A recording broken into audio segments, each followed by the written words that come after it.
Hey guys, this is John from OurHomeFromScratch.com, and in this video I'm going to show you a few techniques to make crown molding installation easier. Right now we are renovating our home office and we put in a coffered ceiling. That coffered ceiling has a lot of crown molding on it, so the past couple weeks I've been installing crown molding. So there's a few things I learned that I hope will help you. Later on we're going to be building some built-ins for the room, a filing cabinet, so make sure you watch those videos. But for now, just enjoy this video. Thanks. Okay, so the challenge with installing crown molding, well, there's a few of them. One of the biggest I see is for example, trying to get this angle right, is that there's a lot of ways this can lay on the wall, and if one's slightly off, then the next piece that joins it, if that's slightly off, then it can make your angle and your intersections much harder to do. So one way of dealing with this is to use a backer block. Okay, this is just a piece of plywood, and it's got an angle cut to it, and that angle will match the angle the molding needs to be at. All right, so what I'm going to do is I'm going to install 2 of these per side in here, and what that'll do is it'll allow this to go on much easier, so then this getting that orientation won't be a problem at all. Okay, so later on I'll show you how to make these, but first we'll get to installing these. So this is an inside cut here. So we have 4 sides in this coffered ceiling, and each intersection is basically an inside cut. So they're 90 degrees, they're supposed to be 90 degrees, and each angle then is going to be a 45-degree cut. So I'll show you how to do those.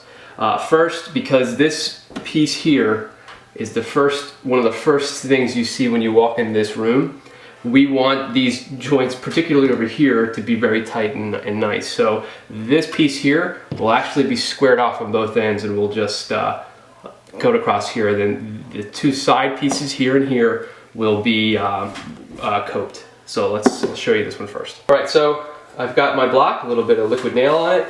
I'm using my finish nail. My finish nailer, it's got about 2-inch nails on it. So I'm going to put this right here. Now I'm just nailing it in. I may be hitting a stud, I don't know. What will happen is the glue will set and the nail will just hold in place in the meantime.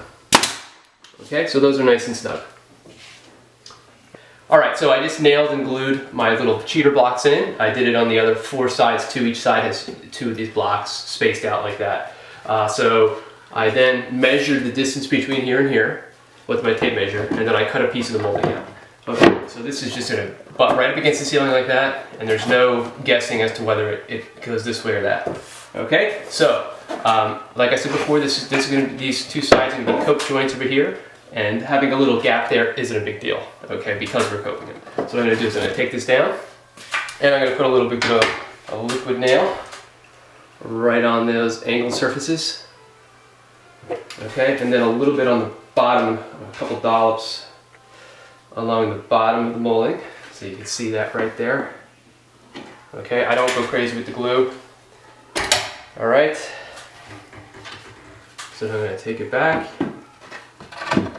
and hold that right there. A little bit of glue is okay. I'm going to have to do some touch-up paint and caulk later on and everything, but that's all right. Okay, well I'm holding that. I've got my brad nailer. I've got an 1 1/4 long screws in here, and I'm just going to nails. I'm just going to pop a couple nails in here. I'm going to try to get those in the blocks. Okay. Alright.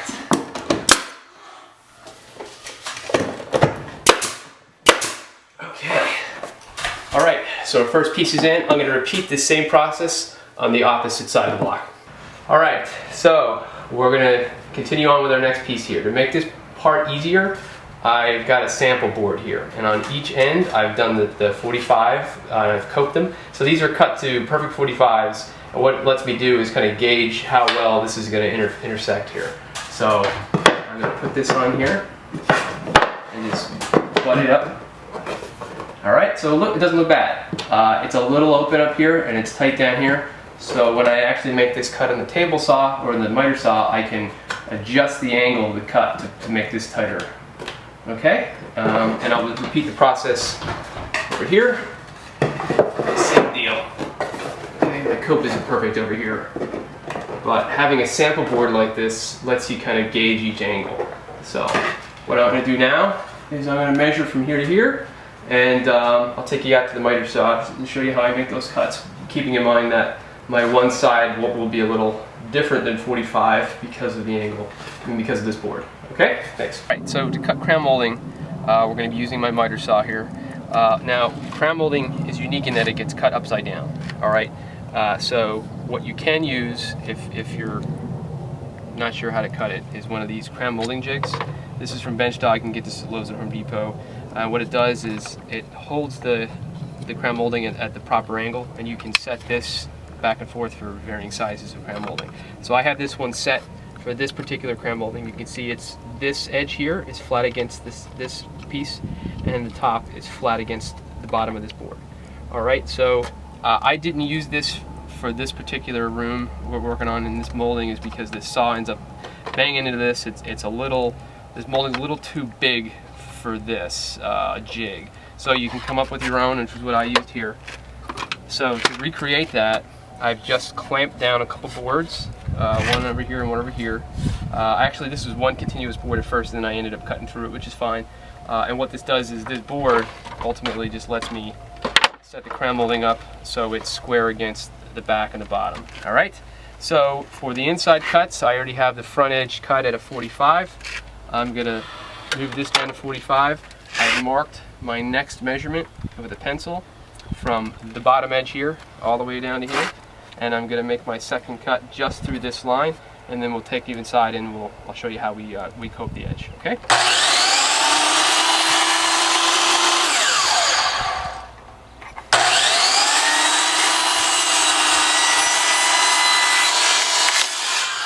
For the next part, we're going to use a coping saw. It's a cheap saw. You can get it at most home improvement stores or hardware stores. So if you look down here, this is the edge we just cut. Both of these have this 45 cut on an inside.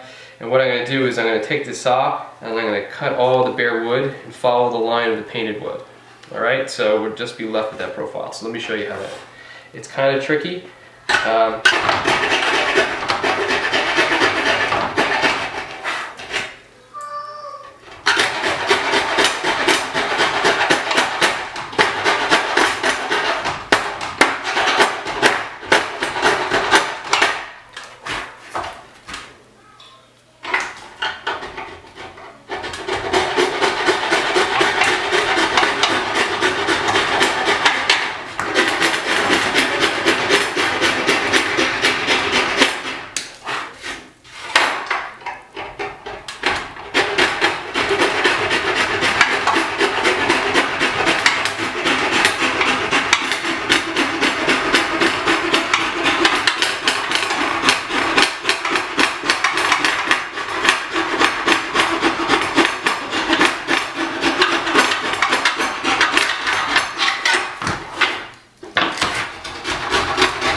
Okay, so that side is coped, so you can see it's just a painted edge.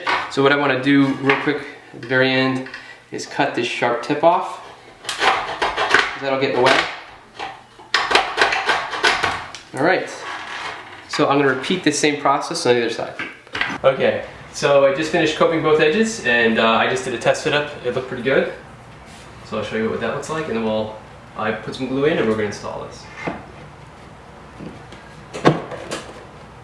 Alright, so I'm happy because it's nice and tight in here. Get the glue on the wall to wipe off.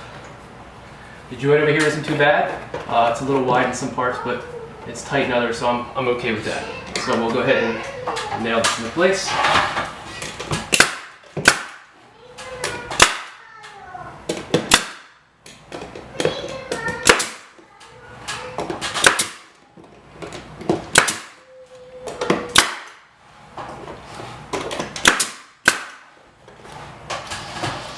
Okay, all done. So I'll repeat this process on the other side, but that is essentially how you do inside corners. Again, stick with the coping method, and then also use a sample piece and backer blocks, and you'll be much better off. It goes much faster than trying to mess with it normally, or using regular miter joints. Alright, thanks. Okay, thanks for watching. If you enjoyed the tutorial, there's two things you can do. Number one, you can subscribe to this YouTube channel. The other thing you can do is click on the link below in the description box, and that'll take you to our blog where I have a detailed tutorial on how to build those little cheater blocks. So, thanks for watching. See you later.